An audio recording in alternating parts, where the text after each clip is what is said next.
Hello everybody, this is Coach D with TackleTrading.com, here to give you a market update and talk to you a little bit about the content of my newsletter, the Intermarket Analysis series. Let's start out with a chart of the S&P index and talk a little bit about the technicals here. We've been talking about the market and we've had some great bullish trades. Gino's been nailing it on the scouting report. I mean, that's just a fantastic feature. This market's been running. It's been a little bit more vigorous than I actually would have anticipated, based off of some of the bearish type signals that we were looking at, and we talked a little bit about this being a bearish retracement, and I still think that that very much could be the case. The market is getting range up, and it's slowing down. Now, when I talk about range up, that kind of comes down to swing ranges and ranges that the market is known to move between support and resistance. So, for example, here's a support zone and it rallies out into a known resistance zone. That would be a known swing range, and we can kind of go back and look at previous swing ranges. And they'll sometimes be the same size, or they'll ballpark and be in the same type ballpark. So this one's a little bit bigger. This market range in here is a little bit smaller, and this one here, that's actually the same size as far as height as price goes. If you notice, it's the same height, but it took a whole lot more time. And so we can look at the range in two different aspects. It's a function of price movement. It's also a function of time movement. Of course, when we talk about the y-axis being price and the x-axis being time, a swing range can move the same price range, and it can do so in a differing amount of time and kind of give us the same basic swing cycles. So there's some variations in it, but we can average them out and figure those things out. So when I say that the market is range up, I would basically be saying that, well, if that one has gone past, it's moved further than that size range, and that, again, we've seen that in the past. So there's that range back in here before a correction. This one right here, let's take a look at that. We are about range up.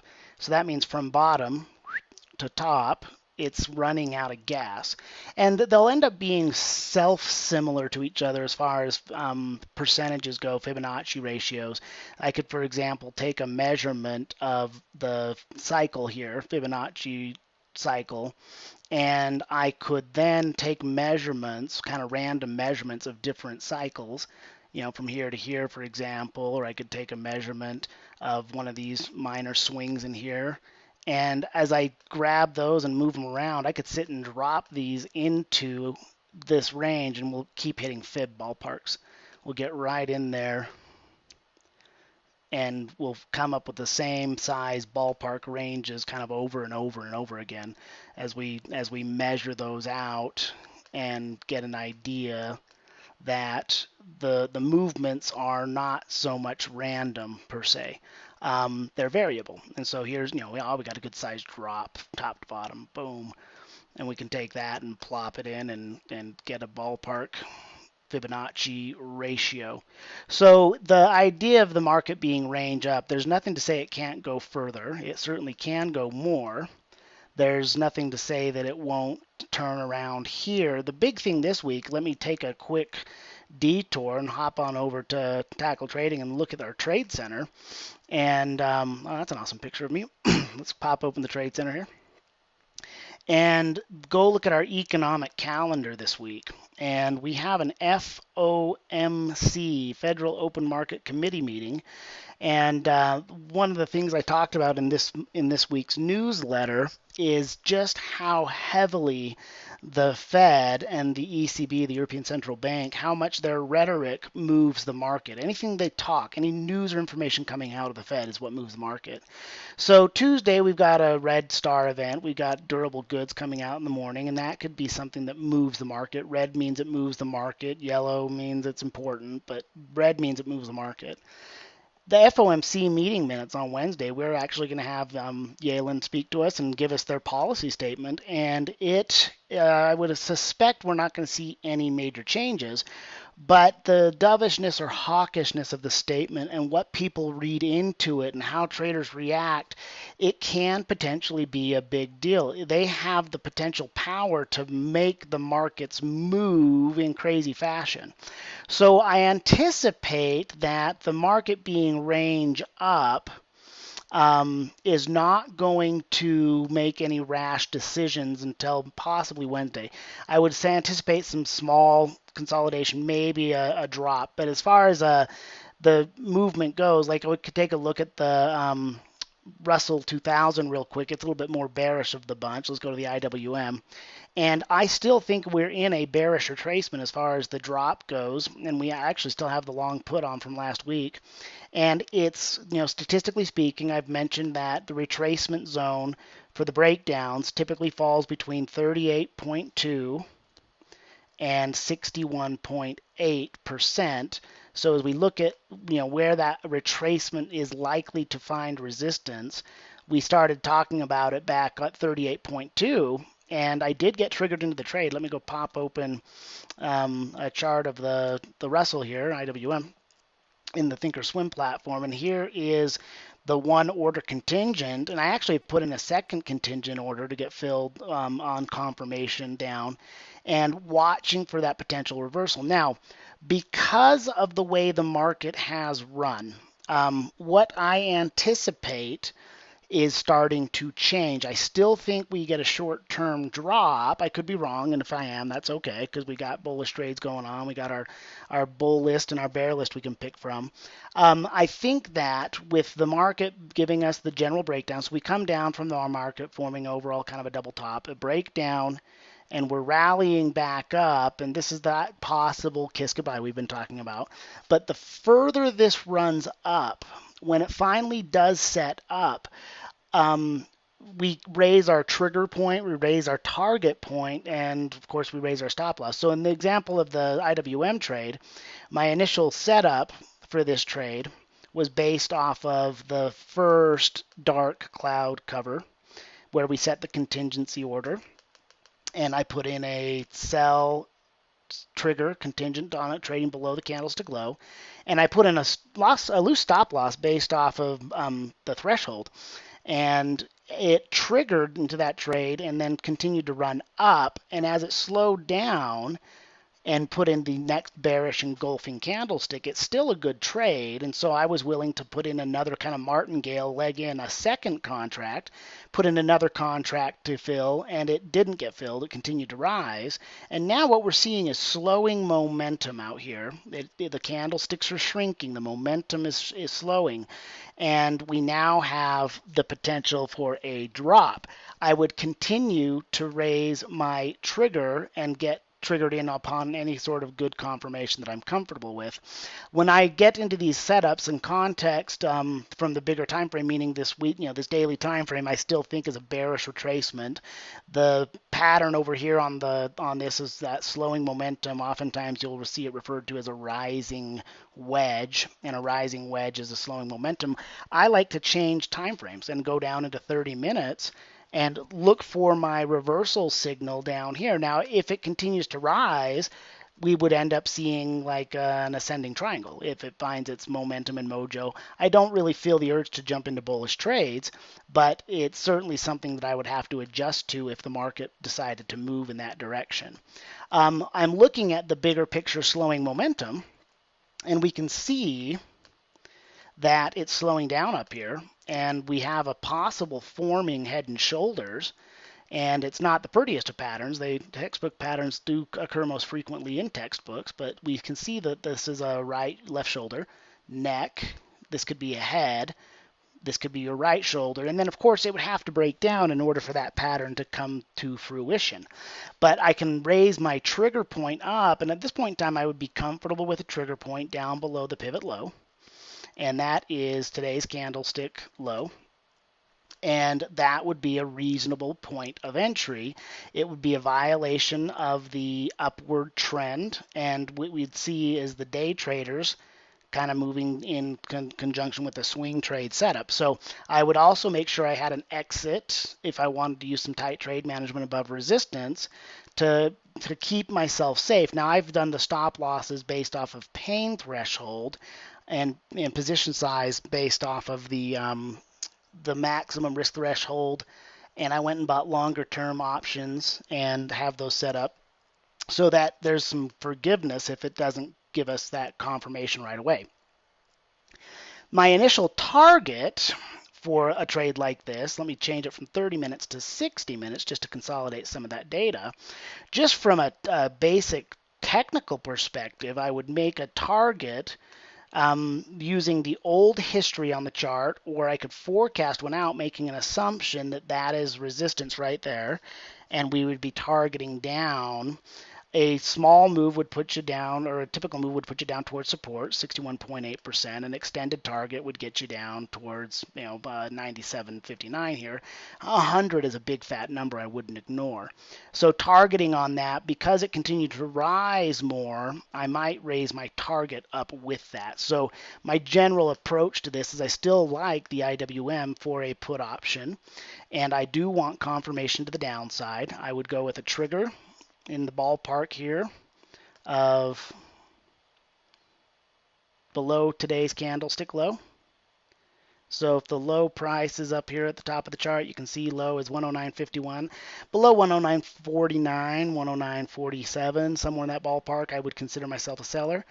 Stop loss above the pivot high, and we might as well just shoot for the known support for the target, and we're looking for that 2-to-1 ratio. Now, again, position sizing to risk, and we already have the one put on, so martingaling in, I have one put, I can add on another put. If it continues to rise, I don't normally teach people cost averaging, but it is effective as long as you know how to position size and you know how to leg in and start small. So if my intention was, to have a total of 5 contracts, and I started out with 1 and legged in to 2, and then if it continued to run against me, I added another 3, and then I can scale in so that eventually it will continue to raise my break-even point. And when it does finally give us a drop, I can either get out of the trade more quickly at break-even or profitable. So that would be my general overall market assessment right now. The VIX with the market rising up should be low. We might be getting a little bit of a signal on it. Whoa, got a little crazy there. So a little bit of a down pressure on the VIX. So the options kind of, the implied volatility kind of settling down. If we look at the Dow, let's look at the diamonds. Whoops. And same type scenario, candlesticks are shrinking, slowing momentum. Same with the NASDAQ. This one's been a bit the strongest of the bunch, but the distance between the tops of those candles is really decreasing. And same with the Russell 2000. So of the 3, I like the potential short sell on the Russell 2000. The others I'm not as bearish on. And the market, I think at this point in time, is really going to be looking to the Fed as we get through the rest of earnings season. The overall sentiment is going to be based off of how well companies are performing. And it really comes down to are the buyers here, are they back, are they going to be buying in? And we look at this from a weekly perspective on the S&P index and kind of look at the big picture. Have we gotten ourselves into just a buy zone based off of longer term trend support? So if we kind of ballpark ourselves in here, is this just a weekly buy? And that's, I draw a trend line. I can usually make a trend line match up to what I want it to see.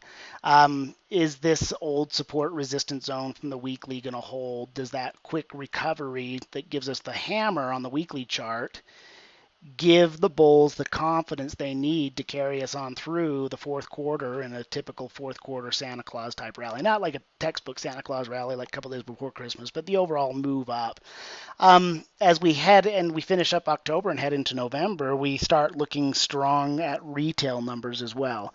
So it just is going to be interesting to watch it play out. The overall, economic picture, the numbers that we have seen haven't been great. The jobs numbers haven't been great. The softening reports of softening and slowing in China and Europe have been a heavy point of conversation for us. I think we could be forming a right shoulder on the S&P index here, but it would have to confirm down.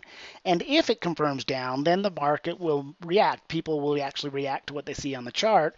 So we just keep a close eye on it. Now, I want to challenge each of you to watch this market during the FOMC meeting minutes. As you read the newsletter, and hopefully you guys get a little bit of my sense of humor in that. I had a lot of fun writing it. But you've got to pay attention to the Feds. The Feds really can move the market. And this comes out 2 p.m. Eastern, so you can make sure that you sit down in front of it and pay attention to how the market reacts. You'll typically see a very quiet market, very sideways movement before we get into, let me go grab the newsletter here, and talk a little bit about how the market will set up. It'll be quiet time. It'll be kind of wait and see in anticipation of the news event. On Wednesday, you'll see lower volume trading and everybody waiting for the announcement. Then as that announcement comes out, the known news event will be a catalyst for movement in the market. And you'll typically see a very strong response, depending on what the gravity of the announcement is, what their, how their tone is, the words they use. They usually will pick it apart and overanalyze it. It's just kind of ridiculous how much they overanalyze it, but they will listen to that, and then you'll get an initial knee-jerk reaction and then a subsequent reaction.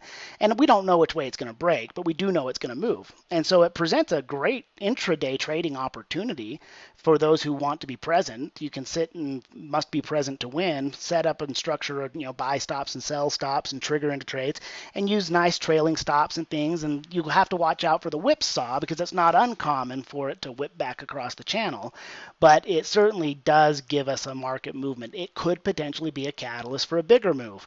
When you get like the effects like a couple of years back when Greenspan used the words irrational exuberance, he moved the market sentiment overnight, just changed the entire sentiment of the market.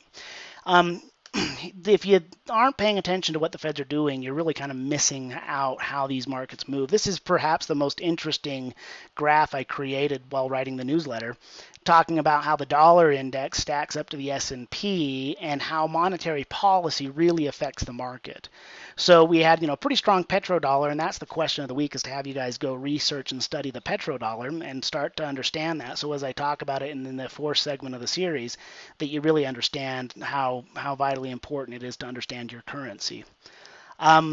We could see that the easy money policies, the soft money policies that Greenspan established, led to our housing bubbles from 2003 to 2007. And then as the financial meltdown occurred, the housing bubble burst and the global credit crisis, the dollar strengthened against the other currencies.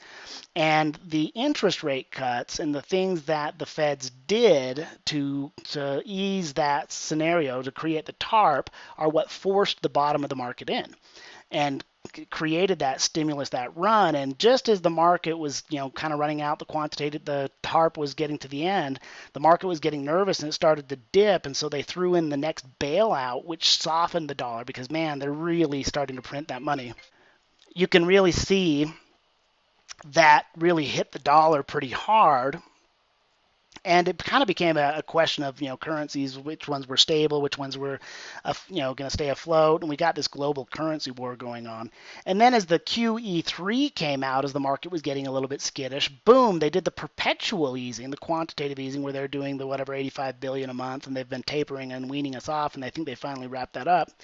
And you can see that it just kept the market going, and the dollar has actually maintained a little bit of stability and actually rallied and showed some strength. And it's important to note that the dollar index is against the other major currency pairs. I think it's 5 or 6 other major currencies like the pound, the euro, the yen, so on and so forth. And it's been performing really, really well. So we do have to pay attention to the dollar. And as part of your daily trading routine, what you want to make sure you do is, let me go pop in here, check the futures, and you can watch them on the Trade Center. Watch the futures during that announcement because they're the most heavily traded, and you can watch if you're not sure about the symbols, you can just go into the drop down list and click on the futures. And we would be looking at the futures for the Dow, the Nasdaq, the S&P. You can pay attention to, there's not that many to choose from on the list. We're most interested in how the US markets react.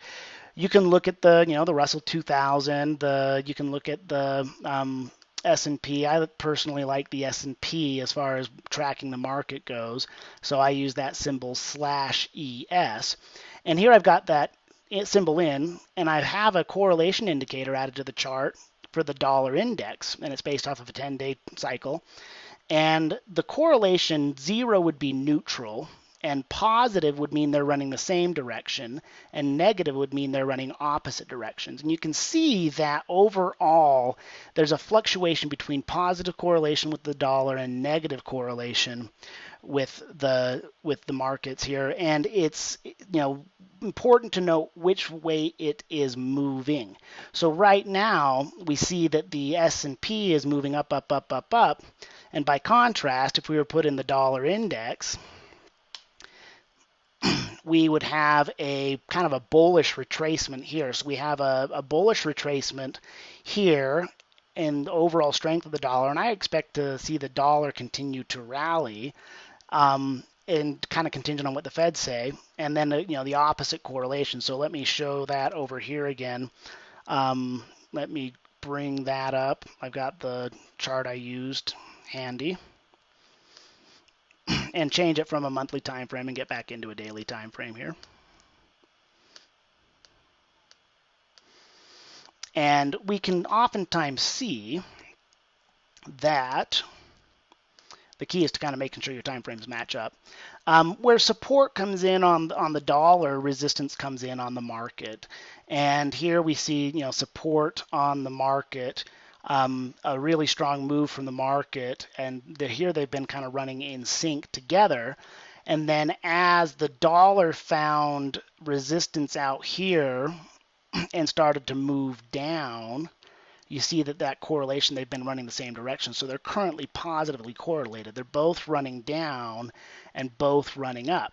Where at times in the past, the correlation is negative, where resistance forms on the dollar, support forms on the market, and support forms on the dollar, resistance forms on the market. If they are running in opposite directions, they can't divert for too far too long, because really the S&P is priced in dollars and they will revert to the mean. So right now with the S&P running up, up, up, up, up, up, up, I would anticipate if the dollar runs up, it might at some point in time force the market to drop down.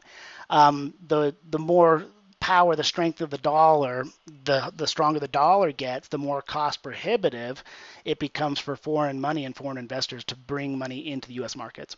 Hopefully this has been an interesting update for you, plus some of the commentary and information to help you discuss the newsletter. I definitely give the newsletter a read, and hope you all enjoy that.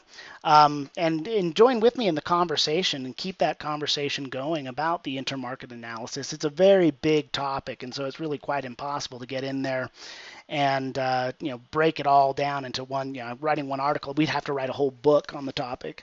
So the challenge for you this week, in the next couple of weeks, I got pretty bored while writing it, and I was just making fun, so hopefully you guys get the humor in that, is for you to go check out and research and start trying to wrap your head around the petrodollar and really understanding how it is that our dollar is pegged to oil, and really understand not only the financial implications, but some of the geopolitical implications as well.